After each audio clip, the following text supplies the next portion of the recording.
الشفاء بتعريف حقوق المصطفى.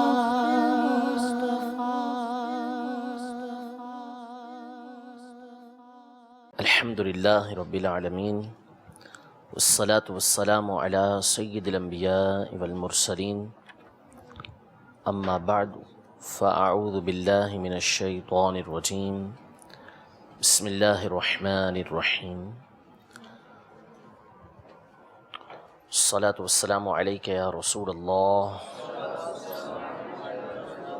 وعلى آلك وأصحابك يا حبيب الله الصلاة والسلام عليك يا نبي الله وعلى آلك وأصحابك يا نور الله. قاضی ایاز بن موسیٰ المالکی رحمۃ اللہ تعالی علیہ کی مشہور و مبارک کتاب شفا شریف کے حوالے سے ہمارا یہ درس جاری تھا. جو پچھلا سبق ہمارا تھا اس میں ہم نے پچھلے درس کے اندر ہم نے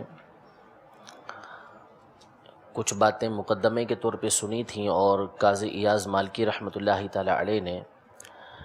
اس کتاب کو کیوں لکھا، اس کی وجہ اور کس طرح لکھا، ان کا منہج، ان کا انداز لکھنے کا کیا کیا ہے،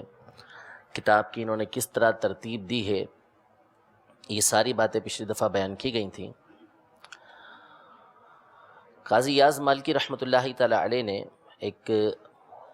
بہت ہی خوبصورت ترتیب کے ساتھ اس کتاب کو لکھا ہے کہ ان کا مقصد اصلی جو ہے وہ اولاً نبی کریم صلی اللہ تعالیٰ علیہ وآلہ وسلم کی دل کے اندر محبت پیدا کرنا ہے، یا محبت کو بڑھانا ہے، اس کے اندر اضافہ کرنا ہے. یہ ان کے مقاصد میں سے ہے. لہذا اس کے مقدمے کے طور پر یوں کہہ لیں کہ انہوں نے پہلے نبی کریم صلی اللہ تعالیٰ علیہ وآلہ وسلم کی جو شان و عظمت قرآن مجید فرقان حمید میں آئی ہے، یا احادیث طیبہ کے اندر اللہ تبارک و تعالیٰ نے جس طریقے سے نبی کریم صلی اللہ تعالیٰ علیہ وآلہ وسلم کی شان بیان کی ہے، اولاً اس کو بیان کیا کہ جب فضائل و کمالات سنے جائیں گے تو دل کے اندر محبت یہ پیدا ہوگی. پھر اس کے بعد حضور علیہ الصلوۃ والسلام کی محبت، آپ کے ساتھ خیر خواہی، آپ کے ساتھ نیکی کرنا، یہ قسم آپ نے بیان کی. اور پھر جو بنیادی مقصد تھا وہ یہ تھا کہ حضور علیہ الصلوۃ والسلام کے حقوق کو بیان کیا جائے کہ امت کے اوپر نبی کریم صلی اللہ علیہ وسلم کے حقوق یہ کیا ہیں، اس کو بیان کیا. اور پھر اس کے حقوق کے اوپر جو نتیجہ مرتب ہوتا تھا کہ ان حقوق کو پورا نہ کرنے والا، چاہے وہ عدم علم کی وجہ سے ہو یا اپنی بدبختی کی وجہ سے، دل کی سیاہی کی وجہ سے، وہ نبی کریم صلی اللہ علیہ وسلم کی شان میں نعوذ باللہ گستاخی کرنے والا ہو، یا نبی کریم صلی اللہ علیہ وسلم سے متعلق جو بھی باتیں ہیں، جو افراد ہیں، یا آپ علیہ الصلوۃ والسلام کا خالق حقیقی ہے اس کی نعوذ باللہ کوئی توہین کرتا ہے، یا حضور علیہ الصلوۃ والسلام کے صحابہ کی توہین کرتا ہے، یا اہل بیت اطہار کی کوئی توہین کرتا ہے، تو اس کے حکم کیا ہیں. اس طریقے سے انہوں نے ایک پوری ترتیب جو ہے وہ کتاب کی بنائی ہے کہ جس سے ہمارے دل کے اندر نبی کریم صلی اللہ تعالیٰ علیہ وسلم کی محبت مزید اجاگر ہوتی ہے، حضور علیہ الصلوۃ والسلام کی شان و عظمت ہمارے دل کے اندر بیٹھتی ہے، اور حضور علیہ الصلوۃ والسلام کے حقوق کیا ہیں وہ ہمیں معلوم ہوتے ہیں، اور ان حقوق کو پورا نہ کرنے والا اس کا کیا حکم ہوتا ہے، یہ بھی ہمیں اس کتاب کے ذریعے ایک اعلیٰ درجے سے ایک اچھے انداز میں ہمیں بتایا گیا ہے. اب یہاں جو نام رکھا قاضی ایاز مالکی رحمۃ اللہ تعالی علیہ نے کتاب کا، الشفا بتعریف حقوق المصطفیٰ، اس کتاب کے شارح علامہ شہاب الدین خفاجی رحمۃ اللہ تعالی علیہ اس کی شرح نسیم الریاض کے اندر فرماتے ہیں کہ یہ جو الشفا بتعریف، با جو ہے نا یہ سببیہ ہے، با سببیہ ہے، یعنی جب ہم با کو سببیہ مانیں گے تو اس کا مطلب یہ ہوگا کہ مصطفیٰ کریم صلی اللہ تعالیٰ علیہ وآلہ وسلم کے جو حقوق ہیں، حضور علیہ الصلوۃ والسلام کے جو حقوق ہیں، ان کی پہچان کروا کے، ان کی پہچان کروا کے یا ان کی پہچان حاصل کر کے بندے کو شفا حاصل ہوتی ہے، یعنی دل کے مرض یہ دور ہوتے ہیں، برائیاں اس سے دل کی دور ہوتی ہیں۔ تو الشفا یعنی شفا دینے والی کس طریقے سے کہ نبی کریم صلی اللہ تعالیٰ علیہ وسلم کے حقوق کو ہم یہ جان لیں۔ اور حقیقتاً ایسا ہے کہ جیسا ہم نے پچھلے درس کے اندر سنا تھا کہ علماء نے اس کتاب کے حوالے سے یہ تک لکھا کہ اس کتاب کی فقط تلاوت کرنے کی وجہ سے اللہ تبارک و تعالیٰ دلوں کو شفا عطا فرماتا ہے، مصیبتوں کو، پریشانیوں کو دور فرماتا ہے۔ اعلیٰ حضرت امام اہل سنت امام احمد رضا خان فاضل بریلوی رحمۃ اللہ تعالیٰ علیہ کے استاد ہیں، شیخ ہیں علامہ عابد سندھی رحمۃ اللہ تعالیٰ علیہ۔ یہ اپنی کتاب حصر الشارد کے اندر ارشاد فرماتے ہیں اس کتاب کے حوالے سے کہ یہ کتاب جو اس کا اکثر مطالعہ رکھتا ہے اللہ تبارک و تعالیٰ اس کو نبی کریم صلی اللہ تعالیٰ علیہ وسلم کی زیارت نصیب فرماتا ہے۔ بعض بزرگوں کے حوالوں سے لکھا کہ وہ زیارت کے لیے نبی کریم صلی اللہ تعالیٰ علیہ وسلم کی اس کتاب کا مطالعہ فرمایا کرتے تھے۔ خود قاضی ایاز مالکی رحمۃ اللہ تعالیٰ علیہ کے بھتیجے نے قاضی ایاز مالکی رحمۃ اللہ تعالیٰ علیہ کو خواب میں دیکھا کہ ان کو نبی کریم صلی اللہ تعالیٰ علیہ وسلم نے اپنے ساتھ سونے کے تخت پہ بٹھایا ہوا ہے۔ ان پہ ہیبت طاری ہو گئی کہ اتنا بڑا مقام و مرتبہ۔ صبح جب عرض کی تو فرمایا کہ میری کتاب شفا کو لازم پکڑ لو، یہ جو برکتیں تم دیکھ رہے ہو یہ شفا کی برکتیں ہیں۔ تو یہ کتاب جو ہے اس کو اللہ تبارک و تعالیٰ نے بڑی مقبولیت عطا فرمائی۔ مختصر یہ کہ اس کے اوپر بہت ساری شروحات لکھی گئیں، بہت زیادہ اس پر کام کیا گیا۔ علماء نے ہر زمانے کے اندر، ہر طبقے کے اندر جو ہے وہ اس کے مختلف انداز سے جو ہے وہ ایک قبولیت کا اظہار جو ہے وہ لوگوں کے درمیان کیا ہے اس کا، کہ اس کی شروحات بھی لکھی گئیں، اس کے مختصرات بھی لکھے گئے، اس کے اوپر جو ہے وہ تخریجات بھی کی گئیں، یعنی اس کی شروحات مثلاً جو باتیں اس کے اندر موجود ہیں اس کی وضاحت کرنا۔ اس حوالے سے کچھ 40 سے 50 شروحات لکھی گئیں اس کی کچھ تخریجات کی گئیں۔ تخریجات سے مراد یعنی قاضی ایاز مالکی رحمۃ اللہ تعالیٰ علیہ نے اس کتاب کے اندر جو احادیث طیبہ ذکر کی ہیں تو کئی ایک مقامات پر انہوں نے حوالہ نہیں ذکر کیا کہ یہ کہاں سے انہوں نے کتاب لی ہے، تو پھر اس پر علماء نے باقاعدہ کتابیں لکھیں اور یہ بتایا کہ یہ قاضی ایاز مالکی رحمۃ اللہ تعالیٰ علیہ کی حدیث کی کس مشہور کتاب کے اندر موجود ہیں۔ تو اس پر مشہور کتاب جو تخریج کے حوالے سے لکھی گئی وہ علامہ جلال الدین سیوطی شافعی رحمۃ اللہ تعالیٰ علیہ کی مناہل الصفا بتخریج احادیث الشفا کے نام سے ہے۔ مناہل الصفا بتخریج احادیث الشفا کے نام سے ہے۔ یہ مطبوع کتاب ہے اور کئی دفعہ مطبوع ہو چکی ہے۔ پھر اس میں کچھ کمی باقی تھی، یعنی مکمل نہیں کی تھی، تو علامہ قطانی رحمۃ اللہ تعالیٰ علیہ نے تکمیل مناہل الصفا کے نام سے اس کا ایک تکمیلہ لکھا اور جو باتیں اس کے اندر رہ گئی تھی اس کو مکمل فرمایا۔ یوں ہی اعلیٰ حضرت امام اہل سنت رضی اللہ تعالیٰ عنہ کے خلیفہ اجل علامہ ظفر الدین بہاری رحمۃ اللہ تعالیٰ علیہ، صاحب حیات اعلیٰ حضرت، صاحب صحیح البہاری، جو مشہور بزرگ ہیں، تو انہوں نے بھی شفا شریف کے اوپر تخریج لکھی ہے، یعنی جتنی بھی شفا کی احادیث طیبہ تھیں اس کی تمام کی تخریج کی کہ یہ حدیثیں کہاں کہاں پر موجود ہے۔ یہ مخطوط کی صورت میں مطبوع نہیں ہے، چھپا ہوا نہیں ہے۔ یہ شرح میں جو اس کی مشہور شرح ہے وہ ایک تو ملا علی قاری رحمۃ اللہ تعالیٰ علیہ کی شرح ہے جو شرح الشفا کے نام سے مشہور ہے، شرح الشفا کے نام سے یہ مشہور ہے۔ اس پر سیدی اعلیٰ حضرت امام اہل سنت کا حاشیہ موجود ہے، اعلیٰ حضرت نے اس شرح شفا کے اوپر بھی حاشیہ لکھا ہے۔ اور اس کی جو سب سے بڑی شرح کہلاتی ہے، وسیع شرح کہلاتی ہے، وہ علامہ شہاب الدین خفاجی رحمۃ اللہ تعالیٰ علیہ کی کتاب ہے نسیم الریاض کے نام سے۔ تو یہ شفا جو ہے اللہ تبارک و تعالیٰ نے اس میں بڑی برکتیں رکھی ہیں اور اس کو اللہ نے بڑی مقبولیت عطا فرمائی ہے، اور قاضی ایاز مالکی رحمۃ اللہ تعالیٰ علیہ کو اس شفا کی وجہ سے گویا کہ اللہ تبارک و تعالیٰ نے قیامت تک جو ہے وہ ایک زندہ نام عطا فرما دیا ہے۔ علامہ ابو العباس المقری رحمۃ اللہ تعالیٰ علیہ ہیں، انہوں نے قاضی ایاز مالکی رحمۃ اللہ تعالیٰ علیہ کی زندگی کے اوپر، حالات زندگی کے اوپر 5 جلدوں میں کتاب لکھی ہے۔ یہ 11ویں صدی ہجری کے بزرگ ہیں، صرف قاضی ایاز مالکی رحمۃ اللہ تعالیٰ علیہ کے حالات زندگی بیان کرنے کے لیے 5 جلدوں کے اندر کتاب لکھی، اظہار الریاض فی ترجمۃ القاضی ایاز، اظہار الریاض فی ترجمۃ القاضی ایاز کے نام سے۔ گویا کہ انہوں نے نبی کریم صلی اللہ تعالیٰ علیہ وسلم کے ذکر خیر کو زندہ رکھنے کی کوشش کی تو اللہ تبارک و تعالی نے ان کے ذکر خیر کو زندہ فرما دیا قیامت تک کے لیے۔ تو اللہ رب العزت جل وعلا ہم سب کو بھی اس کتاب کی برکتیں عطا فرمائے۔ پہلا باب، پہلی قسم جو ہے وہ یعنی یونٹ نمبر 1 جو ہے، اس میں قاضی ایاز مالکی رحمۃ اللہ تعالی علیہ نے اللہ تبارک و تعالی نے نبی کریم صلی اللہ تعالیٰ علیہ وآلہ وسلم کی جو شان و عظمت بیان فرمائی ہے، اس حوالے سے اس باب کو، اس قسم کو ترتیب دیا ہے، اور اس میں آپ نے پھر 4 باب بنائے ہیں، اس میں 4 باب بنائے ہیں اور ہر باب کے تحت فصلیں لکھی ہیں۔ پہلا جو باب ہے وہ ہے کہ قرآن مجید فرقان حمید میں نبی کریم صلی اللہ تعالیٰ علیہ وآلہ وسلم کی جو حمد و ثنا آئی ہے، قرآن مجید فرقان حمید میں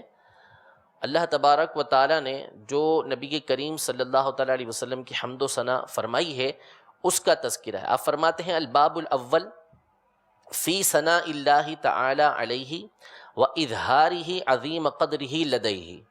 یعنی باب اول جو ہے وہ اللہ تبارک و تعالیٰ کا نبی کریم صلی اللہ تعالیٰ علیہ وسلم کی ثنا کرنا، یعنی تعریف کرنا،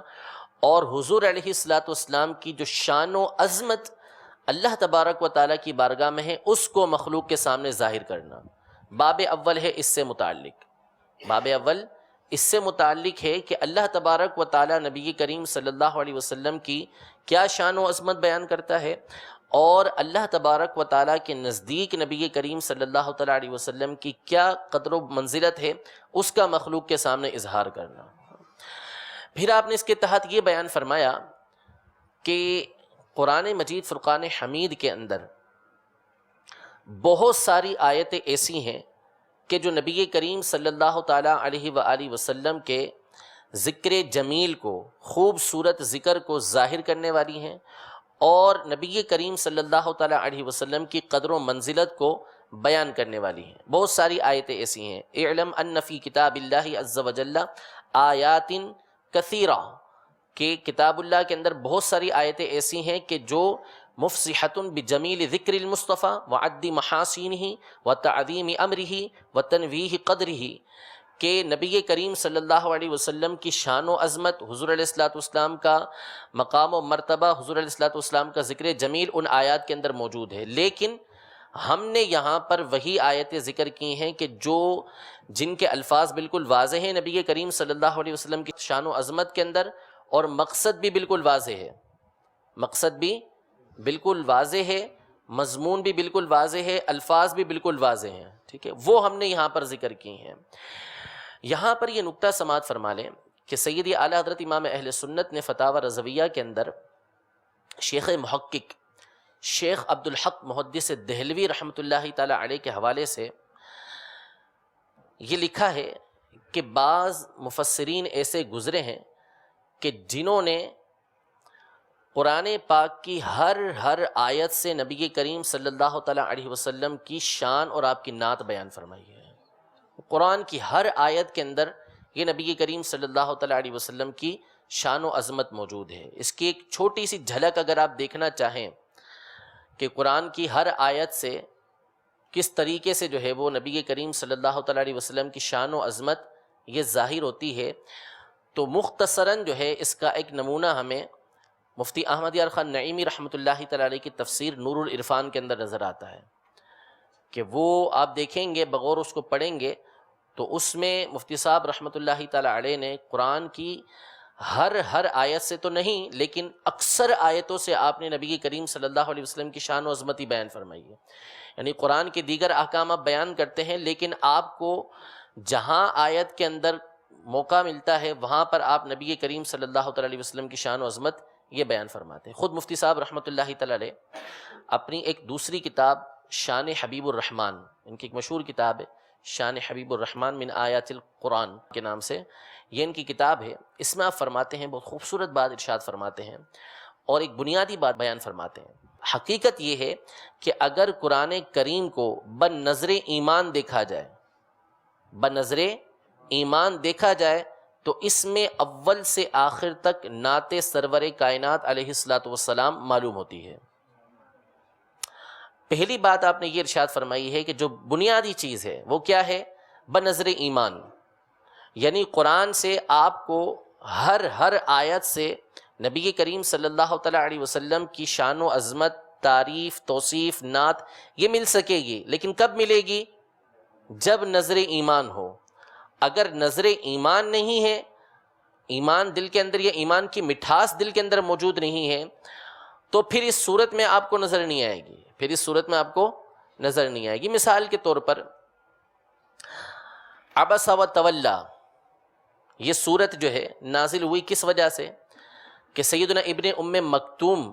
رضی اللہ تعالی عنہ جو نابینا صحابی تھے، یہ بارگاہ رسالت میں حاضر ہوئے، نبی کریم صلی اللہ تعالیٰ علیہ وآلہ وسلم کے پاس جو ہے وہ اشراف قریش موجود تھے، قریش کے سردار موجود تھے، جن پر حضور علیہ الصلوۃ والسلام انفرادی کوشش فرما رہے تھے۔ تو یہ چونکہ نابینا تھے، ان کو معلوم نہیں تھا، تو یہ بلند آواز سے حضور علیہ الصلوۃ والسلام کی بارگاہ میں حاضر ہوئے، سوال عرض کیا۔ تو بارگاہ رسالت میں جب وہ سوال حاضر ہوا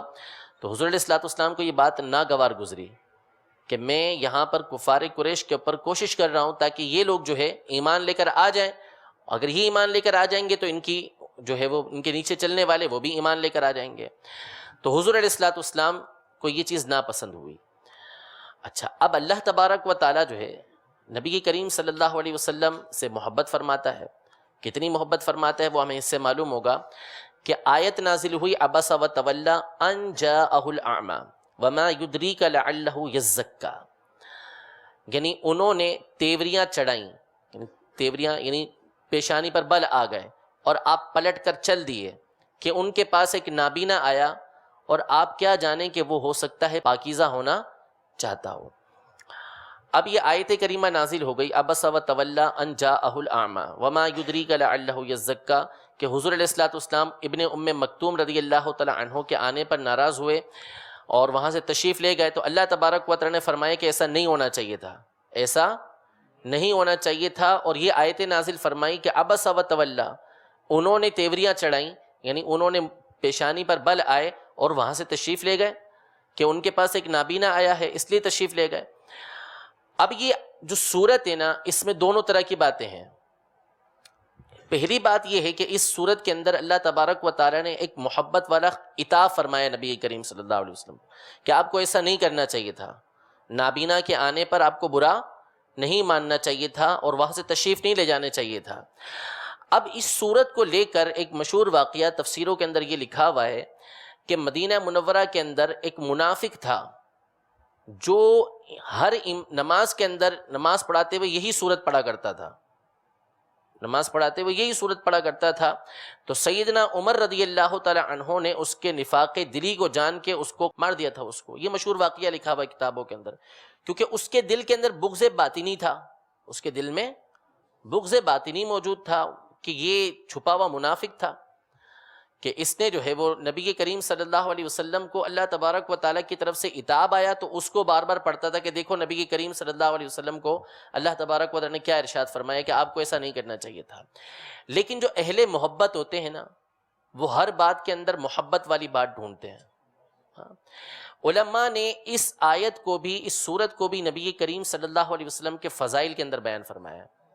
کیسے بیان فرمایا؟ کہ نابینا تشریف لے کر آئے، حاضر ہوئے، سوال کیا، حضور علیہ الصلوۃ والسلام کو ناگوار کیوں گزرا؟ اپنی ذات کی وجہ سے ناگوار نہیں گزرا، دین کی وجہ سے ناگوار گزرا کہ ان پر کوشش کر رہا ہوں یہ ایمان لے کر آ جائیں گے تو لوگ جو ہے وہ زیادہ سے زیادہ ایمان کے دائرے کے اندر داخل ہوں گے، لیکن ان کے آنے کی وجہ سے یہ معاملہ سارا جو ہے وہ آگے پیچھے ہو گیا۔ علماء فرماتے ہیں کہ کسی سے خطاب کا جو طریقہ ہوتا ہے، گفتگو کا طریقہ، یہ مختلف ہوتا ہے۔ مثال کے طور پر یہ کوئی بات کرتے ہیں، یہ کوئی بات کرتے ہیں، اب میں ڈائریکٹ ان کو بولوں یار آپ کو ایسا نہیں کرنا چاہیے تھا، کیا کرتے ہو آپ، پتہ نہیں آپ کو کس طریقے سے کرتے ہیں، یہ ایک انداز ان سے گفتگو کا میرا، جس سے کسی طرح کی محبت کا اظہار نہیں ہو رہا، بس ایسے ہی جھاڑ دیا ان کو، ڈانٹ دیا، ایسے ہی عتاب کر دیا ان کے پر، آپ کو ایسا کرنا ہی نہیں چاہیے تھا یار، آپ کو سمجھ ہی نہیں آتی بات، آپ کو منہ نہیں چڑھانا چاہیے تھا، آپ کو ایسے نہیں جانا چاہیے تھا۔ اور ایک ہے کہ یہ ہے میرے محبوب پسندیدہ ہیں، اب میں ڈائریکٹ ان کو بولوں گا یار آپ کو ایسا نہیں کرنا چاہیے تھا، آپ کو ایسا نہیں کرنا چاہیے، اب مجھے جو ہے وہ ہو سکتا ہے کہ یہ ناراض ہو جائیں یا ان کی دل شکنی ہو جائے، اس کی مجھے پرواہ ہے، اس کا مجھے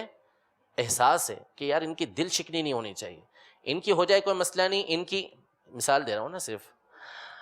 ان کی ہو جائے مسئلہ نہیں ہے، لیکن ان کی نہیں ہونی چاہیے، ٹھیک ہے نا. تو اب میں ان کو کیسے سمجھاؤں؟ اب میں ایک غائبانہ بات لے کر آتا ہوں، ایک ذکر کرتا ہوں کہ ایسا نہیں ہونا چاہیے. سب کو خطاب کر کے میں بیان کرتا ہوں کہ ایسا نہیں ہونا چاہیے، درجے میں دیر سے نہیں آنا چاہیے، سبق کو یاد کر کے آنا چاہیے، سبق کو یاد کر کے آنا چاہیے، کتابوں کو پڑھ کے آنا چاہیے، مطالعہ کر کے آنا چاہیے. یہ ساری باتیں کیا ہیں؟ میں غیبت کے صیغے سے بیان کر رہا ہوں. بیان سب کو کر رہا ہوں، مقصد اصلی کیا ہے؟ ان کو سمجھانا ہے. مقصد اصلی کیا ہے؟ ان کو سمجھانا ہے. لیکن میں ڈائریکٹ ان کو نہیں سمجھا رہا، کہ ڈائریکٹ ان کو سمجھاؤں گا تو ہو سکتا ہے کہ ان کی دل شکنی ہو جائے، ان کی دل شکنی ہو جائے. تو اب بغیر تمثیل کے، بغیر مثال کے، اللہ تبارک و تعالیٰ نے یہ نہیں فرمایا ابستا و تولیتا، ابستا و تولیتا، یعنی اے محبوب آپ نے چہرے پر تیوریاں چڑھائیں، آپ نے پیشانی پر بل چڑھائے، یہ نہیں فرمایا. آپ پلٹ کر چلے گئے، یہ نہیں فرمایا. جیسے میں نے کہا نا کہ ان کو میں نے کہا کہ آپ نے ایسا کیا، آپ نے ایسا کیا، تو اس میں کوئی اظہار محبت نہیں ہے، اس میں کوئی اظہار محبت نہیں ہے. لیکن ایک بات واضح ہے کہ انہوں نے کیا ہے، تو میں اس کو کیسے کہہ رہا ہوں کہ ایسے نہیں کرنا چاہیے تھا، ایسے نہیں کرنا چاہیے تھا، یوں کیا گیا، ایسا نہیں ہونا چاہیے تھا. تو فرمایا ابس و تولا، ابستا و تولیتا نہیں فرمایا کہ آپ نے تیوریاں چڑھائیں، آپ منہ پھیر کے چلے گئے، آپ کو ایسا نہیں کرنا چاہیے تھا، یہ نہیں، بلکہ ابس و تولا ایک غیبت کا صیغہ لے کر آئے کہ ایسا کیا، مطلب سمجھا بھی دیا لیکن نبی کریم صلی اللہ علیہ وسلم سے خطاب نہیں کیا. اس میں بھی محبت کا اظہار ہے کہ محبوب کو براہ راست عتاب نہیں کیا، کہ ایسا براہ راست عتاب ہوگا تو ہو سکتا ہے کہ محبوب کا دل ٹوٹ جائے. ہاں، اس لیے اس انداز کا خطاب جو ہے وہ فرمایا. تو یہ ایمان کی جب نظر ہوتی ہے نا، ایمان کی نظروں سے بندہ جب قرآن پاک کو پڑھے گا تو اس کو ایسے ہی مظاہر جو ہے وہ نظر آتے چلے جائیں گے. فرماتے ہیں مفتی صاحب رحمۃ اللہ تعالی علیہ کہ حمد الہی ہو یا بیان عقائد، گزشتہ انبیاء کرام اور ان کی امتوں کے واقعات ہوں یا احکام، غرض قرآن کریم کا ہر موضوع اپنے لانے والے محبوب صلی اللہ تعالی علیہ وسلم کے محامد، یعنی ان کی حمد اور اوصاف کو اپنے اندر لیے ہوئے ہے. یعنی کوئی بھی بات آپ لے لیں، چاہے آپ عقائد لے لیں، چاہے آپ گزشتہ انبیاء کرام علیہ السلام کے واقعات لے لیں، چاہے آپ حمد الہی لے لیں، چاہے آپ حمد الہی لے لیں، یا آپ گزشتہ امتوں کے واقعات لے لیں یا احکام لے لیں، ہر ایک کے اندر آپ کو نبی کریم صلی اللہ علیہ وسلم کی شان نظر آئے گی. پھر آپ نے دو مثالیں بیان کی، مفتی صاحب رحمۃ اللہ تعالی علیہ نے دو مثالیں کیا بیان کی؟ ایک تو بیان کی قل هو اللہ احد اللہ الصمد لم یلد ولم یولد ولم یکن لہ کفوا احد. اس میں کس کی حمد ہے؟ اللہ تبارک و تعالیٰ کی، کہ وہ اللہ ایک ہے، اللہ بے نیاز ہے، نہ اس کو کسی نے جنا، نہ وہ کسی کو جنے، نہ اس کا ہمسر کوئی. ٹھیک ہے نا؟ تو اس میں فرماتے ہیں کہ یہاں پر بھی نبی کریم صلی اللہ تعالیٰ علیہ وسلم کی واضح حمد موجود ہے، جگہ جگہ حمد الہی موجود ہے. اب یہاں دیکھیں کہ یہ فرمایا قل هو اللہ احد، یعنی حمد الہی کا بیان ہو رہا ہے. کفار نے پوچھا کہ آپ رب کے بارے میں بتائیے، اپنے رب کے بارے میں بتائیے. تو اللہ تبارک و تعالیٰ جب اپنی ذات کے بارے میں خبر دے رہا ہے تو نبی کریم صلی اللہ علیہ وسلم کو فرما رہے کہ آپ فرما دیجئے. بات بغیر قل کے بھی پوری ہوتی تھی، بات بغیر قل کے بھی پوری ہوتی تھی، اور کلام اللہ کے اندر کوئی لفظ زائد نہیں ہوتا، کلام اللہ میں کوئی لفظ فضول نہیں ہوتا، کوئی لفظ زائد نہیں ہوتا. تو یہ قل فرمایا ہے، اس کی وجہ یہ ہے کہ نبی کریم صلی اللہ تعالیٰ علیہ وآلہ وسلم کی گفتگو، آپ کی بات چیت جو ہے وہ اللہ تبارک و تعالیٰ کو پسند تھی، تو اس لیے فرمایا کہ میری حمد کرنا ہو تو وہ بھی آپ ہی بیان فرمائیے. یعنی هو اللہ احد بھی فرمایا جا سکتا تھا، هو اللہ احد بھی فرمایا جا سکتا تھا، لیکن میری حمد و ثنا بیان کرنی ہے کفار کے سامنے تو آپ بیان فرمائیے. بیان کس نے فرمانی تھی؟ ہر صورت میں نبی کریم صلی اللہ علیہ وسلم نے بیان فرمانی تھی، لیکن اس سے نبی کریم صلی اللہ تعالیٰ علیہ وسلم کی شان و عظمت کی طرف اشارہ فرمایا کہ میرا حکم یہ ہے کہ آپ جو ہے وہ لوگوں کے سامنے میری حمد و ثنا بیان فرمائیے. تو جب اللہ تبارک و تعالیٰ کی حمد و ثنا بیان مقصود ہو اللہ تبارک و تعالیٰ کا لوگوں کے سامنے، تو وہ بھی نبی کریم صلی اللہ تعالیٰ علیہ وسلم کے ذریعے سے اللہ تبارک و تعالیٰ بیان فرماتا ہے. پھر دوسری مثال آپ نے یہ دی کہ قرآن پاک کی جو دوسری صورت تبت یدا ابی لہب، تبت یدا ابی لہب و تب، یعنی ابو لہب کی ذات برباد ہو اور برباد ہو ہی گیا۔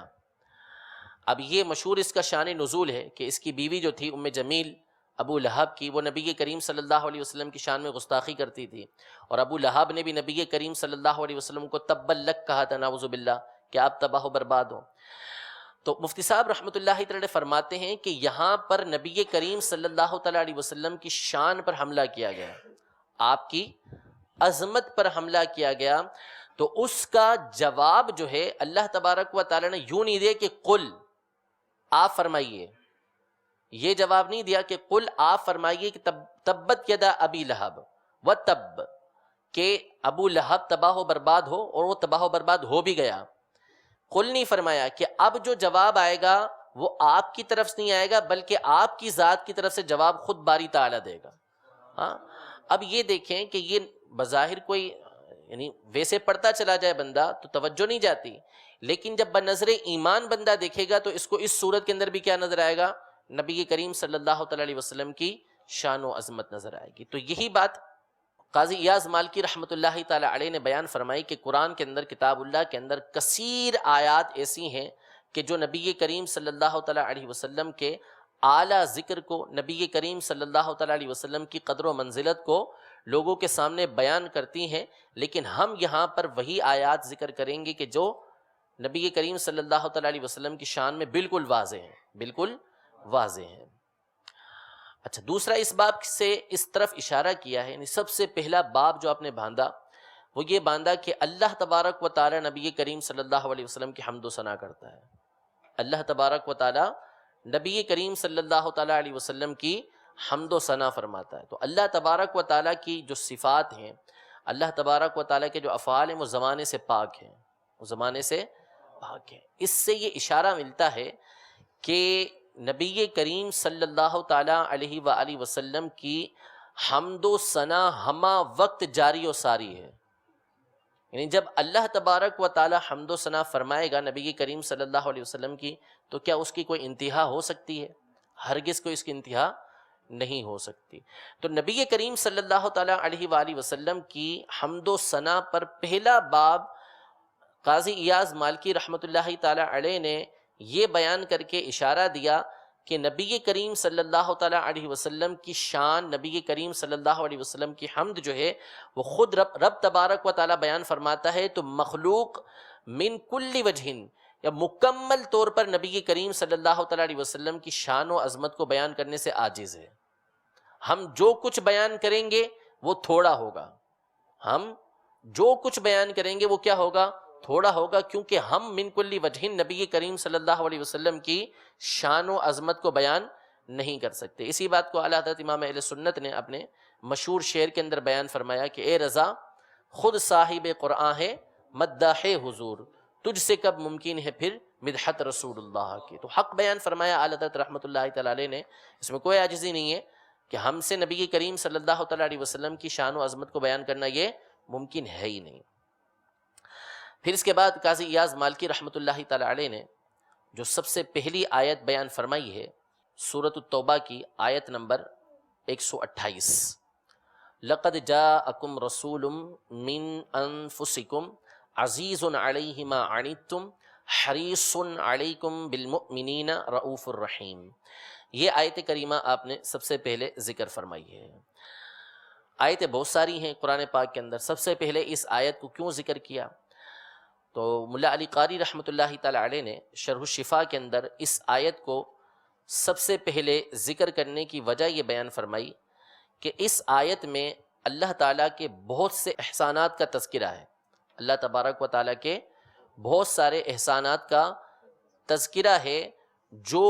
مخلوق پر نبی کریم صلی اللہ تعالیٰ علیہ وسلم کی تعظیم کو لازم کرتے ہیں، یعنی ان احسانات کا تذکرہ ہے کہ جو نبی کریم صلی اللہ تعالیٰ علیہ وسلم کی ذات گرامی کی وجہ سے ہوئے، اور جب ان احسانات کا تذکرہ کر دیا نبی کریم صلی اللہ تعالیٰ علیہ وسلم محسن کائنات بن کر تشریف لے کر آئے، تو اب ان احسانات کی وجہ سے نبی کریم صلی اللہ تعالیٰ علیہ وسلم کی تعظیم جو ہے وہ مخلوق پر لازم ہو جاتی ہے۔ اس لیے سب سے پہلے اس آیت کو ذکر کیا۔ مزید فرماتے ہیں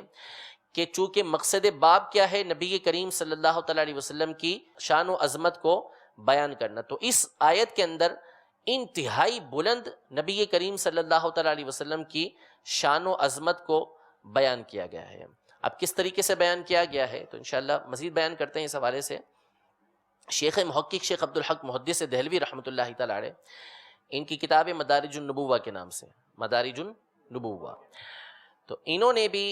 جو نبی کے کریم صلی اللہ تعالیٰ علیہ وسلم کی شان و عظمت پر قرآن پاک کی جہاں آیات ذکر کی ہیں، قرآن پاک کی جہاں پر آیات ذکر کی، آپ نے چند باب کے بعد ایک باب باندھا ہے کہ جس میں نبی کریم صلی اللہ علیہ وسلم کی شان و عظمت کو آپ نے بیان فرمایا ہے،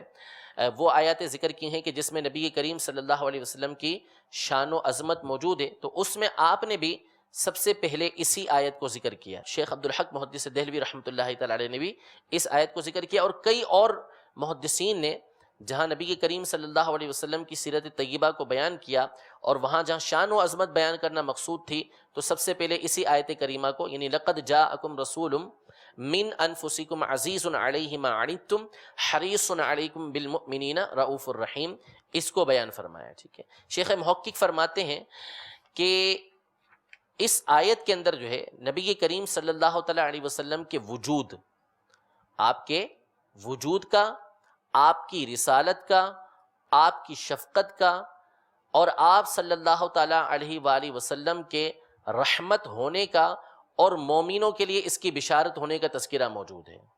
آپ کے وجود کا تذکرہ موجود ہے، آپ کی رسالت کا تذکرہ موجود ہے، آپ کی شفقت کا تذکرہ موجود ہے، آپ علیہ الصلوۃ والسلام رحمت تامہ بن کر آئے، اس کا تذکرہ موجود ہے، اور مخلوق کو اس کے ذریعے جو بشارت حاصل ہوتی ہے اس کا تذکرہ موجود ہے۔ یعنی حضور علیہ الصلوۃ والسلام کے فضائل و کمالات کی ایک جامع یہ آیت کریمہ ہے، اس لیے سب سے پہلے اس آیت کو قاضی ایاز مالکی رحمۃ اللہ تعالیٰ علیہ نے اپنی کتاب کے اندر یہ ذکر فرمایا ہے۔ آگے بڑھنے سے پہلے ذرا علمی اعتبار سے اس آیت میں آپ لفظی اہتمام دیکھیے کہ اہتمام کیسا ہے اس آیت کے اندر، کہ نبی کریم صلی اللہ تعالیٰ علیہ وسلم کی آمد کا تذکرہ ہو رہا ہے۔ لقد جاءکم، کہ تحقیق تمہارے پاس ایک عظمت والے رسول تشریف لے آئے۔ حضور علیہ الصلوۃ والسلام کی میلاد کا تذکرہ ہے۔ علماء نے اس آیت سے میلاد شریف کے اوپر بھی استدلال کیا ہے۔ کیوں؟ اس لیے کہ یہ بات تو واضح ہے نا کہ حضور علیہ الصلوۃ والسلام دنیا میں تشریف لے کر آئے، یہ کسی پر مخفی ہے؟ کسی پر مخفی نہیں ہے، تو پھر اس تذکرے کا کیا فائدہ کہ تمہارے پاس رسول تشریف لے آئے، تمہارے پاس رسول تشریف لے آئے؟ بھائی تذکرہ تو اس چیز کا کیا جاتا ہے نا جس کا معلوم نہ ہو، تو یہ یا پھر کیا جاتا ہے تو معلوم چیز کا کیا جاتا ہے تو اس کی کوئی خاص وجہ ہوتی ہے۔ تو میلاد میں بھی یہی ہوتا ہے کہ نبی کریم صلی اللہ تعالیٰ علیہ وسلم کی آمد کا ذکر کیا جاتا ہے، میلاد میں بھی نبی کریم صلی اللہ علیہ وسلم کی آمد کا ذکر کیا جاتا ہے، اور اس آیت میں بھی نبی کریم صلی اللہ تعالیٰ علیہ وسلم کی آمد کا تذکرہ یہ موجود ہے۔ تو علماء نے اس آیت سے بھی نبی کریم صلی اللہ تعالیٰ علیہ وسلم کا جشن ولادت منانے، میلاد منانے کے اوپر استدلال کیا ہے۔ اب اس آیت میں لفظی اہتمام دیکھیں کہ جاءکم سے بھی بات پوری ہوتی تھی کہ تمہارے پاس رسول تشریف لے آئے، لیکن اللہ تبارک و تعالیٰ نے کلام کو مؤکد در مؤکد فرمایا، تاکید در تاکید اس کے اندر فرمائی کہ قد، پھر اس کے اوپر لام قسم کا اور مؤکد کیا کہ تحقیق تمہارے پاس جو ہے وہ رسول تشریف لے کر آ گئے۔ یعنی اب جو آگے بات بیان ہوتی ہے، یعنی لقد کے بعد جو بات آگے بیان ہوگی کوئی ایسی بات نہیں ہے بلکہ بہت اہمیت کی بات ہے، لہذا اس کی طرف متوجہ ہو جاؤ، اس کی طرف متوجہ ہو جاؤ۔ یعنی لقد ذکر کر کے شروع میں آگے آنے والے کلام کو مؤکد کیا اور اس بات کی طرف اشارہ کیا کہ اگلا کلام انتہائی اہمیت کا حامل ہے، انتہائی محتم بالشان ہے، لہذا اس کو سننے کے لیے تیار ہو جاؤ۔ ٹھیک ہے نا، تو یہ لفظی اہتمام اس کے اندر دیکھیں۔ پھر اس کے بعد جاءکم، تمہارے پاس رسول آئے، تمہارے پاس رسول آئے۔ مفتی صاحب فرماتے ہیں، مفتی احمد یار خان نعیمی رحمۃ اللہ تعالیٰ علیہ، کہ اس جاءکم کے اندر بھی بڑا پیارا اشارہ موجود ہے کہ حضور علیہ الصلوۃ والسلام کے نوازنے کے انداز بھی نرالے ہیں، کہ کوئی کسی کو کسی طرح سیراب کرتا ہے، کوئی کسی کو کسی طریقے سے سیراب کرتا ہے۔ سیراب کرنے کے نوازنے کے انداز مختلف ہوتے ہیں. کوئی کسی کو بلاتا ہے کہ میرے آستانے پر آؤ، میرے آستانے پر آؤ تو میں پھر تمہیں دوں گا، میرے گھر پر آؤ تو تمہیں دوں گا، میرے پاس آؤ تو میں تمہیں دوں گا. تمہاری پیاس اس وقت بجھے گی جب تم کنویں کے پاس جاؤ گے، کنواں چل کر تمہارے پاس نہیں آئے گا نا. بہت دفعہ کہتے ہیں نا کہ بھائی تمہیں میری ضرورت ہے، مجھے تمہاری تھوڑی ضرورت ہے، تمہیں مجھ سے استفادہ کرنا ہے تو تم میرے پاس آؤ. پیاسا کنویں کے پاس آتا ہے، کنواں پیاسے کے پاس نہیں جاتا. تو ایک ہوتا ہے کنواں، کنویں کے پاس بندے جاتے ہیں اور اس سے سیراب ہوتے ہیں، پانی نکال کر پیتے ہیں یا اپنی ضروریات کو پورا کرتے ہیں. ایک نوازنے کا یہ انداز ہوتا ہے. اور ایک نوازنے کا انداز بادل کا ہوتا ہے. بادل یہ نہیں کہتا کہ تم فلاں جگہ پر آؤ، پہاڑ کے اوپر آؤ، مری میں آؤ تو میں تمہیں دوں گا، نہیں، بلکہ بادل ہر جگہ چلا جاتا ہے. تھر کے میدانوں میں بھی چلا جائے گا، اس کے ریگستانوں میں بھی چلا جائے گا، وہاں جا کے بھی بارش کو برسا دے گا. تو بادل جو ہے یہ جا جا کے نوازتا ہے، بادل جا جا کے نوازتا ہے. تو فرماتے ہیں کہ اس کے اندر کیا موجود ہے؟ لقد جاءکم، تمہارے پاس رسول آئے ہیں. تو حضور علیہ الصلوۃ والسلام صرف بلا کر نہیں نوازتے بلکہ جا جا کر بھی نوازتے ہیں، لوگوں کے پاس آ آ کر ان کو نوازتے ہیں. تو حضور علیہ الصلوۃ والسلام کے نوازنے کا انداز یہ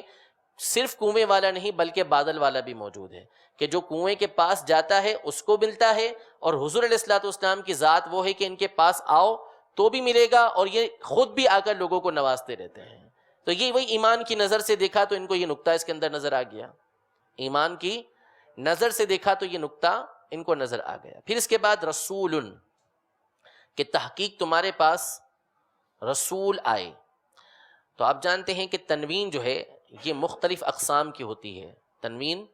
مختلف اقسام کی ہوتی ہے. 5 قسمیں اس کی علماء نے بیان کی ہیں، وہ ایک الگ بحث ہے. تنوین کا ایک مقصد بعض اوقات جو ہے وہ تعظیم ہوتا ہے، تنوین کا ایک مقصد تعظیم ہوتا ہے. تو یہاں پہ الرسول نہیں فرمایا، لقد جاءکم الرسول یہ نہیں فرمایا، بلکہ لقد جاءکم رسول فرمایا، رسول یعنی نکیرہ فرمایا، تنوین اس کے پر آئی. تو اس سے علماء نے ارشاد فرمایا کہ یہاں پر تنوین تعظیم کی ہے، تنوین تعظیم کی ہے، جس کا مطلب ہوا کہ تمہارے پاس ایک انتہائی عظیم رسول تشریف لے کر آ گئے ہیں، انتہائی عظیم رسول تشریف لے کر آ گئے ہیں. قرآن پاک میں جگہ جگہ اللہ تبارک و تعالی نے اس طرح نبی کریم صلی اللہ تعالی علیہ وسلم کا تذکرہ فرمایا ہے. جیسا کہ مشہور آیت کریمہ ہے سورہ آل عمران کی، اللہ تبارک و تعالی نے انبیاء کرام علیہ السلام کے حوالے سے فرمایا کہ وَإِذْ أَخَذَ اللَّهُ مِيثَاقَ النَّبِيِّينَ لَمَا آتَيْتُكُم مِّن كِتَابٍ وَحِكْمَةٍ، کہ یاد کرو اس وقت کو کہ جب اللہ نے تمام نبیوں سے پختہ وعدہ لیا کہ میں تمہیں کتاب و حکمت عطا فرماتا ہوں. ثُمَّ جَاءَكُمْ رَسُولٌ، رسول وہ سارے ہیں، انبیاء وہ سارے ہیں. ثم جاءکم رسول، پھر تمہارے پاس ایک انتہائی عظیم رسول تشریف لے آئے. مصدق لما معکم، جو کچھ تمہارے پاس ہے اس کی وہ تصدیق کریں. تو لتؤمنن بہ ولتنصرن، تم ان کی ضرور ضرور مدد کرنا اور ان پر ضرور ضرور ایمان لے کر آنا. ٹھیک ہے، تو یہ رسول سے اس بات کی طرف اشارہ ہوا کہ اس آیت میں جو تذکرہ موجود ہے وہ ایک عظیم الشان رسول کا تذکرہ موجود ہے. یہ لفظی اہتمام ہے کہ نبی کریم صلی اللہ تعالیٰ علیہ وآلہ وسلم کی ذات گرامی کا تذکرہ ہو رہا ہے، تو اللہ تبارک و تعالیٰ کس قدر اہتمام کے ساتھ اس بات کو بیان فرما رہا ہے. لقد جاءکم رسول من انفسکم، وہ رسول کون ہیں؟ جو تم ہی میں سے تشریف لے کر آئے ہیں. اس میں سب سے پہلی بحث قاضی ایاز مالکی رحمۃ اللہ تعالیٰ علیہ نے یہ فرمائی ہے کہ اس میں انفسکم کو 2 طرح پڑھا گیا ہے، انفسکم کو 2 طرح پڑھا گیا ہے. ایک تو انفسکم فا کے اوپر دمہ یعنی پیش کی قرات ہے، انفسکم فا کے اوپر پیش پڑھنا، دمہ پڑھنا، جس کا مطلب ہوگا کہ یہ رسول تمہارے ہی درمیان سے تشریف لے کر آئے ہیں، یعنی یہ تمہارے درمیان رہتے رہے ہیں، تمہارے ہی کے اندر سے یہ تشریف لے کر آئے ہیں. اور ایک قرات اس کی ہے فا کے فتحہ کے ساتھ، یعنی فا کے اوپر زبر کے ساتھ، من انفسکم، من انفسکم. یہ قرات شاذہ ہے، یہ قرات شاذہ ہے، یعنی جو مشہور قراتیں ہیں قرآن پاک کی 17 قرات جو ہیں یہ ان سے خارج ہے، ہٹ کریں ان سے. تو یہ من انفسکم بھی پڑھا گیا ہے، آگے آ رہا ہے اس کی تحقیق انشاءاللہ کہ کس کس نے اس کو ذکر کیا ہے. انفسکم اس کا مطلب یہ ہوگا کہ لقد جاءکم رسول، تمہارے پاس وہ رسول آئے کہ جو تم میں سب سے ارفع و اعلیٰ ہے۔ انفس آپ سمجھتے ہیں، جانتے ہیں کہ یہ اس میں تفضیل کا صیغہ ہے، اس میں تفضیل کا صیغہ ہے، جس کا مطلب یہ ہے کہ تم سب میں سب سے زیادہ نفیس، تم سب میں سب سے زیادہ نفیس، یعنی سب سے بہترین اور سب سے اعلیٰ رسول جو ہے وہ تشریف لے کر آ چکا، یعنی یہ وہ رسول وہ ہیں کہ جو تم میں سب سے اعلیٰ و ارفع ہیں۔ ٹھیک ہے، اس پر بحث کرتے ہیں آگے۔ سب سے پہلی بات یہ کہ اس کو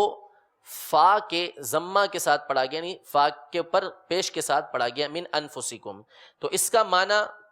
یہ ہوا کہ یہ تمہارے درمیان سے ہی تشریف لے کر آئے ہیں۔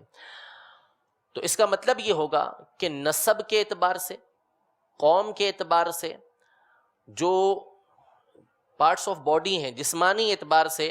نبی کریم صلی اللہ تعالیٰ علیہ وسلم یہ تمہارے درمیان میں سے ہی تشریف لے کر آئے۔ نسب کے اعتبار سے، قوم کے اعتبار سے نبی کریم صلی اللہ تعالیٰ علیہ وسلم تمہارے درمیان ہی سے تشریف لے کر آئے ہیں، جس کا مقصد اصلی یہ ہے کہ ان رسول اللہ صلی اللہ تعالیٰ علیہ وسلم کو تم اچھی طرح جانتے ہو، ان رسول اللہ صلی اللہ تعالیٰ علیہ وسلم کو تم اچھی طرح جانتے ہو کہ ان کا مقام و مرتبہ کیا ہے، یعنی اظہار نبوت سے پہلے بھی، اظہار نبوت سے پہلے بھی تم جانتے ہو کہ ان کا مقام و مرتبہ کیا ہے، ان کا صدق و امانت کیا ہے، کتنے یہ سچے ہیں، کتنے یہ امانت دار ہیں، اس کے بارے میں بھی تم جانتے ہو، کتنے تمہارے خیر خواہ ہیں، تمہارے کتنے خیر خواہ ہیں، ان کو بھی تم جانتے ہو۔ جب تم یہ بات جانتے ہو، یہ کفار مکہ سے بات ہو رہی ہے، جب تم یہ بات جانتے ہو کہ اظہار نبوت سے پہلے، اظہار نبوت سے پہلے تم نے کبھی ان کے اندر برائی نہیں دیکھی، ان کو جھوٹ بولتے ہوئے نہیں دیکھا، امانت کے اندر خیانت کرتے ہوئے نہیں دیکھا، اور تم جانتے ہو کہ یہ تمہارے کون ہیں؟ خیر خواہ ہیں، تمہارے خیر خواہ ہیں۔ تو جب تم یہ باتیں جانتے ہو تو پھر نبی کریم صلی اللہ تعالیٰ علیہ وسلم کا انکار کرنے کی کوئی وجہ نہیں بنتی۔ شیخ محقق شیخ عبدالحق محدث دہلوی رحمۃ اللہ تعالیٰ علیہ نے مزید یہ ارشاد فرمایا کہ بلکہ تم لوگ جو ہے ان صفات کے ساتھ نبی کریم صلی اللہ تعالیٰ علیہ وسلم کو اظہار نبوت سے پہلے متصف بھی کیا کرتے تھے، یعنی ان صفات کے تم نبی کریم صلی اللہ تعالیٰ علیہ وسلم کے اندر ہونے کے دعوے دار بھی تھے کہ یہ نبی کریم صلی اللہ علیہ وسلم صادق و امین ہے۔ یہ اظہار نبوت سے پہلے، نبوت کا اعلان کرنے سے پہلے کفار مکہ کے درمیان آپ کا لقب رائج تھا کہ محمد امین ہے، محمد صادق ہیں، یہ مشہور و معروف آپ کا لقب تھا۔ تو جب اس زمانے میں مشہور تھا تو اب انکار کرنے کی کیا وجہ بنی؟ یہاں پر اگر ہم وہاں چلیں، جو بخاری شریف کی ابتدا کے اندر سیدنا ابو سفیان رضی اللہ تعالی عنہ جو اس وقت تک ایمان لے کر نہیں آئے تھے، اور ہرقل یعنی جو بادشاہ تھا روم کا، اس کے دربار کے اندر جو مکالمہ ہوا تھا کہ بخاری شریف کی ابتدا کے اندر موجود ہے، 7ویں حدیث پاک بخاری شریف کی، کہ ہرقل نے ابو سفیان اور ان کے قافلے کو بلوایا تھا اپنے دربار کے اندر۔ ابو سفیان رضی اللہ تعالیٰ عنہ نے اسلام لانے کے بعد جو ہے سیدنا عبداللہ بن عباس رضی اللہ تعالیٰ عنہ کو اس واقعے کی خبر دی کہ شام میں ہم لوگ پہنچے ہوئے تھے، شام میں ہم لوگ پہنچے ہوئے تھے تو روم کے بادشاہ ہرقل نے ہمیں دربار کے اندر بلایا، اور پھر اس کے بعد ابو سفیان پوچھا کہ تم میں سب سے کون قریب جو ہے وہ نسب کے اعتبار سے، خاندان کے اعتبار سے نبی کریم صلی اللہ تعالیٰ علیہ وسلم کا قریبی ہے؟ تو ابو سفیان نے کہا کہ میں سب سے قریبی ہوں۔ تو پھر ہرقل نے کہا کہ ان کو آگے کر دو، ان کو آگے کر دو، اور ان کے جتنے ساتھی ہیں ان کو پیچھے کر دو، اور پھر کہا کہ اگر یہ جھوٹ بولیں، اگر یہ جھوٹ بولیں تو پھر پیچھے سے جو افراد موجود ہیں وہ بتا دیں کہ یہ جھوٹ بول رہے ہیں، کیونکہ ابو سفیان رضی اللہ تعالیٰ عنہ اس وقت تک ایمان لے کر نہیں آئے تھے۔ تو ابو سفیان کہتے ہیں کہ فواللہ لولا الحیاء من ان یاثروا علی کذبا لکذبت عنہ، کہ اللہ کی قسم اگر حیا نہ ہوتی نا کہ یہ جو پیچھے کھڑے ہوئے افراد ہیں یہ مکے میں جا کے بولیں گے کہ ابو سفیان نے جھوٹ بولا ہے، تو میں نبی کریم صلی اللہ علیہ وسلم کے حوالے سے ضرور جھوٹ بولتا۔ مجھے جو ڈر تھا صرف کیا تھا کہ یہ جو پیچھے کھڑے ہوئے ہیں یہ جا کے مکے میں بولیں گے کہ ابو سفیان جھوٹ بول کے آیا ہے، یعنی اس وقت تک ایمان لے کر نہیں آئے تھے تو جھوٹ بول کر آیا ہے، یہ اعلان ہو جائے گا مکے کے اندر، لہذا بڑی شرمندگی ہوگی۔ اگر اس شرمندگی کا خوف نہ ہوتا تو میں حضور علیہ الصلوۃ والسلام کے بارے میں ضرور جھوٹ بولتا۔ پھر اس کے بعد ہرقل نے سوالات کرنا شروع کیے۔ سب سے پہلا سوال یہ کیا کہ حضور علیہ الصلوۃ والسلام کا تمہارے درمیان نسب کیسا ہے؟ حضور علیہ الصلوۃ والسلام کا تمہارے درمیان نسب کیسا ہے؟ تو انہوں نے کہا کہ فینا ذو نسب، وہ بہت عالی نسب ہے ہمارے درمیان۔ کفار مکہ ہیں اس وقت کے سب سے بڑے حضور علیہ الصلوۃ والسلام کے نعوذ باللہ دشمنوں میں شمار ہوتے تھے۔ ابو سفیان رضی اللہ تعالیٰ عنہ ایمان نہ لانے سے پہلے کفار کے سردار تھے اور اس وقت تک بہت زیادہ مخالف تھے نبی کریم صلی اللہ علیہ وسلم کے۔ اقرار کیا کر رہے ہیں؟ ہوا فینا ذو نسب، حضور علیہ الصلوۃ والسلام ہمارے درمیان عالی نسب والے ہیں، بہت عالی ان کا خاندان ہے۔ پھر اس نے سوال کیا کہ کیا حضور علیہ الصلوۃ والسلام سے پہلے بھی نبوت کا دعویٰ کسی نے کیا ہے ان کے خاندان کے اندر؟ ان کے خاندان میں کسی نے نبوت کا دعویٰ کیا ہے؟ ابو سفیان نے کہا کہ نہیں۔ پھر اس نے کہا کہ کیا ان کے خاندان میں کوئی بادشاہ گزرا ہے؟ ان کے خاندان میں کوئی بادشاہ گزرا ہے؟ ابو سفیان نے کہا کہ نہیں۔ پھر ایک سوال یہ کیا ہرقل نے، روم کے بادشاہ نے، کہ جو ان کی پیروی کرنے والے ہیں، ان کے پیچھے چلنے والے ہیں، یہ بڑے بڑے سردار ہیں یا چھوٹے موٹے افراد ہیں؟ تو کہا کہ یہ ان کی پیروی کرنے والے کمزور لوگ ہیں اور غریب افراد ہیں۔ پھر کہا کہ وہ لوگ بڑھ رہے ہیں یا گھٹ رہے ہیں؟ تو ابو سفیان، اب دیکھیں اس وقت ایمان لے کر نہیں آئے لیکن جھوٹ نہیں بول پائے، کہا کہ وہ لوگ بڑھ رہے ہیں، بل یزیدون، بلکہ وہ بڑھ رہے ہیں۔ پھر اس کے بعد پوچھا کہ کیا ان کے دین کو ناپسند کرتے ہوئے کوئی ان کے دین سے مرتد ہوا ہے؟ ان کے دین کو ناپسند کرتے ہوئے کوئی ان کے دین سے مرتد ہوا کہ اس کو چھوڑ دیا ہو؟ کہا کہ نہیں، کہا کہ نہیں۔ پھر اس کے بعد سوال کیا کہ فہل یغدروا، نبی کریم صلی اللہ علیہ وسلم دھوکہ دہی کرتے ہیں، امانت میں خیانت کرتے ہیں، کسی طرح کا دھوکہ دیتے ہیں؟ ابو سفیان نے کہا کہ لا، ہاں۔ پھر فرمایا وَنَحْنُ فِي مُدَّةٍ لَا نَدْرِي مَا هُوَ فَاعِلٌ فِيهَا، البتہ ہم اس مدت کے اندر موجود ہیں، یعنی آپس میں صلح ہوئی بھی ہے، ابھی مجھے معلوم نہیں کہ کیا کیا ہے، ابھی مجھے معلوم نہیں کہ کیا کیا ہے۔ فرماتے ہیں یہ ابو سفیان خود کہ یہی ایک کلمہ تھا کہ جو میں نبی کریم صلی اللہ علیہ وسلم کی شان میں کم کرنے کے لیے وہاں بیان کر سکا۔ اس کلمے کے علاوہ کوئی کلمہ مجھے ایسا نہیں ملا کہ جس کی وجہ سے میں نبی کریم صلی اللہ علیہ وسلم کی شان میں کوئی کمی کر سکوں۔ صرف اتنی سی بات میں کہہ سکا کہ ویسے دھوکہ دہی نہیں کرتے، ویسے دھوکہ دہی نہیں کرتے، لیکن ابھی کا مجھے معلوم نہیں ہے، ابھی ہماری صلح ہوئی ہوئی آپس میں، صلح حدیبیہ ہوئی ہوئی ہے، تو ابھی کچھ کر رہے ہو تو معلوم نہیں ہے۔ معلوم نہیں ہے تو ظاہر سی بات ہے کہ جب عادت ہی یہ ہے کہ دھوکہ دہی نہیں کرتے تو نہیں کریں گے۔ تو فرماتے بس اتنا میں کہہ سکا، اس کے علاوہ میں حضور علیہ الصلوۃ والسلام کی شان کے اندر کوئی جملہ اور بیان نہیں کر سکا کہ جس سے شان کے اندر کوئی کمی آتی ہو۔ پھر اس کے بعد ایک طویل حدیث پاک ہے کہ پھر ہرقل نے جو ہے وہ یہ اور سوالات کیے، اس میں سے ایک سوال یہ تھا کہ وہ تمہیں حکم کس چیز کا دیتے ہیں، تمہیں حکم کس چیز کا دیتے ہیں؟ تو باوجود اس وقت تک ایمان نہ قبول کرنے کے انہوں نے کہا کہ وہ ہمیں نماز کا، ہمیں سچ بولنے کا، پاک دامن رہنے کا، بے حیائی سے بچنے کا، اور صلہ رحمی کرنے کا حکم دیتے ہیں۔ ان کیسی پیاری پیاری باتوں کا ہمیں حکم دیتے ہیں، اس وقت بھی یہ بیان کر سکے۔ پھر اس کے بعد ہرقل نے بتایا کہ میں نے کیوں یہ سوالات کیے تھے، اور ہرقل نے پھر کہا کہ جب وہ بندوں پر جھوٹ نہیں بول سکتے تو اللہ پر کیسے جھوٹ بولیں گے؟ جب وہ بندوں سے جھوٹ نہیں بولتے، بندوں کے درمیان رہتے ہیں تو سچ بات کرتے ہیں، تو اللہ پر جھوٹ کیسے بولیں گے؟ تو یہ کچھ صفاتیں تھیں ہرقل نے جو پوچھی ابو سفیان رضی اللہ تعالی عنہ سے۔ تو اس وقت ابو سفیان جو ایمان لے کر نہیں آئے تھے، انہوں نے نبی کریم صلی اللہ علیہ وسلم کی تعریف بیان کی۔ تو شیخ محقق فرماتے ہیں کہ اظہار نبوت سے پہلے، نبوت کا اعلان کرنے سے پہلے بھی تم نبی کریم صلی اللہ تعالی علیہ وسلم کے لیے ان صفات کا اقرار کرتے تھے، اب وہ جب اعلان نبوت کر رہے ہیں تو پھر ان باتوں کا کیوں تم انکار کرنے لگ گئے؟ ان باتوں کا کیوں انکار کرنے لگ گئے؟ تو اب اس آیت کا معنی یہ بنا کہ لقد جاءکم رسول من انفسکم، کہ یہ رسول تمہارے درمیان ہی سے تشریف لے کر آئے ہیں، جن کے مقام اور مرتبے کو تم جانتے ہو، اور ان کے جو صدق و امانت ہے ان کو تم جانتے ہو، یہ جھوٹ نہیں بولتے، اس بات کو تم جانتے ہو، یہ تمہارے خیر خواہ ہیں، اس بات کو تم جانتے ہو، لہذا اب تمہارے انکار کرنے کی کوئی وجہ یہ موجود نہیں ہے۔ سبق یہیں تک روکتے ہیں، انشاءاللہ عز و جل آگے اسی حوالے سے مزید باتیں انشاءاللہ اگلے سبق کے اندر ہم ذکر کریں گے۔ اللہ تبارک و تعالی ہم سب کو نبی کریم صلی اللہ تعالی علیہ وآلہ وسلم کی شان و عظمت کو بیان کرتے رہنے کی توفیق عطا فرمائے، آمین بجاہ النبی الامین صلی اللہ تعالی علیہ وآلہ وسلم۔ الشفاء بتعریف